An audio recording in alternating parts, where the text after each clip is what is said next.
So I started kind of reading the Quran and looking into it, and I've been very fascinated. And he keeps asking me kind of like, why aren't you a Muslim yet? And what's like kind of the next bridging gap to get there?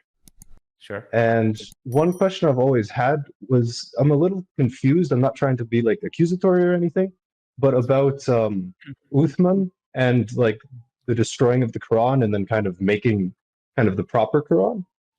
And I was just kind of curious about kind of the background about that. Mm-hmm. So there is no making of the proper Quran done by Uthman radiallahu anh. The Prophet ﷺ, the Quran was revealed in 23 years.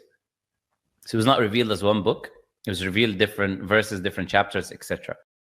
Now, whenever a verse was revealed, Prophet ﷺ had groups of companions that are called writers of revelation. Now we have their names. We know who these people are, like Zayd ibn Thabit, Uthman ibn Affan, Ali ibn Abi Talib. We have their names. We know who they are. We know their biographies, etc. Now these people, the Prophet would call them and will tell them, command them to write the verses of the revelation. Okay? So that was the life of the Prophet. Meaning the Quran was written, all of it, in the life of the Prophet, in his presence and by his command. Okay? Not only that, the Prophet and the people, they memorized the verses of the Quran after the revelation. So today you have millions of people who memorize the Quran, letter by letter, all of it, from beginning to end.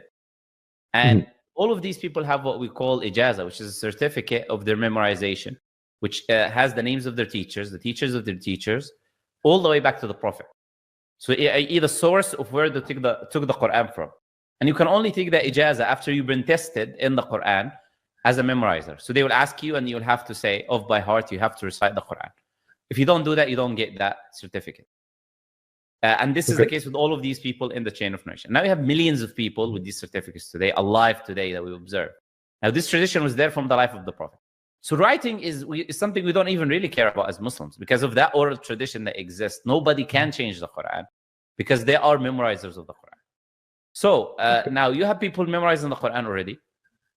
You have the Quran written down. Now at the end of the life of the Prophet ﷺ, Angel Gabriel comes to the Prophet ﷺ, and he revises the Quran with him twice and tells him where to place the verses. Now the Quran is complete. This is the chapters, these are the verses, etc. So he usually came to him once a year, and the last time he came 2 times to do the revision and put the verses in the places, etc. Now, the Prophet ﷺ, before his death, now we have the Quran, we have the order of the verses, we have full of it memorized by the companions and by the Prophet, and we have it written down. But it's written down on parchment, because at that time, people had bones, they had rocks, they had whatever they could write on, they would write the Quran on, and it's individually written, because it was not revealed as one book. So the Prophet passes away, and then you have the first caliphate, which is Abu Bakr as-Siddiq, which is only ruled for 3 years, and he passed away. He didn't live for that long. So at the time of Abu Bakr as-Siddiq, what happened is we had a battle that took place. Okay, it's called the Battle of Yamama. And in this battle where Muslims fought, as we said, there was many memorizers of the Quran already existed. So a lot of memorizers died in that battle. So they were fighting and they died. So Umar ibn Khattab, which is the second caliphate, came to Abu Bakr while he was the leader. He came to the first caliphate.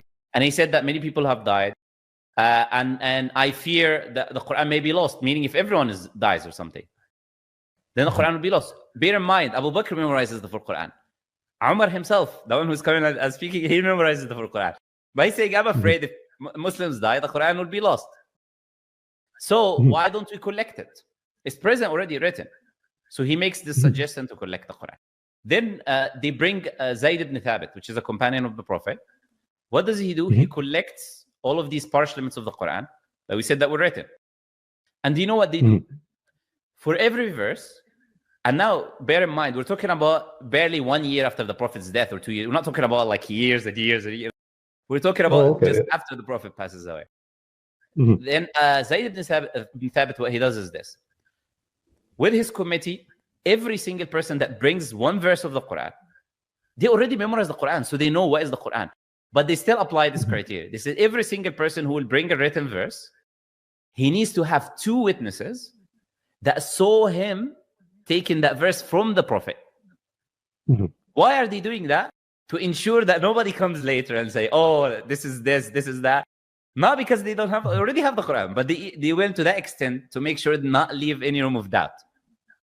Okay. So for every single verse, they brought 2 witnesses, the testifying that, okay, we saw this person take this verse from the Prophet. Now they have the Quran collected. Now the Quran is there. Now you have the time of the second caliphate, which is Umar ibn Khattab. And then you have the time of Uthman ibn Affan, which is what you're talking about, the third caliphate of Islam. Now the Quran is already there. Collected is in the house of Hafsa, now the daughter of Umar, is there. There's no issues with it. It exists. Now what Uthman ibn Affan did is he made standard copies and sent, because now Islam widespread everywhere, right? You know, I'm sure you heard probably about Islam's expansion later, right? You had all the way from China to Spain, like you had this huge empire. So because Islam's widespread so much, what Uthman ibn Affan did is he made these book form copies of the Quran, and he sent to different regions of the Muslims. Like he sent to Levant, he sent to Iraq, he sent to different places. And then, so people can, this is the source now. And whatever these copies that he made, he brought Zayd ibn Thabit, remember that name? The same person who collected the time of Abu Bakr. He brought him to oversee these copies that are made. And then he sent these copies to different regions, so Muslims can have a copy they can rely on. It's a copy of the original, which they can rely on. And the original from Hafsa remained. Still there. That was written on the time of the Prophet. That stayed all the way until 50 or 60 AH, 20, 30 years after Uthman. And bear in mind, there was already millions of memorizers of the Quran. Nobody was concerned about the text anyways, the written text, because everyone was there. Anyone would go to the mosque, and there are people who teach the Quran, and then people who learn the Quran. And there's the concept that I told you about ijazah, give them permission that now you can teach the Quran as well. This tradition was always there, so nobody needed to rely on the writing anyways. So that is a kind of overview like of history, right? From beginning to end, so just we don't miss any points. So and that was actually phenomenal. And that Uthmanic Mus'haf is what we have copies of today. So all the copies that we have from the 1st century onwards, like the Sana'a manuscripts, which are 15,000 parchments, date back to 950 Qur'ans from the 1st century onwards. A top copy, which is from the late 1st century. All of these manuscripts that we have are the same Uthmanic text, and they have the same Quran that we have today. The Birmingham parchment, the small parchment that we have in the Museum of Birmingham, which has from chapter 2 of the Quran, is carbon dated to the life of the Prophet himself. And it has the same Quran that we're leading today. So Muslims have no issues when it comes to whether it is written or oral preservation of the Quran. But we don't rely on the written as a primary source anyways. Okay. Oh, that's phenomenal explanation then. Because I got really confused there. So that really adds a lot of kind of context to it. No issues.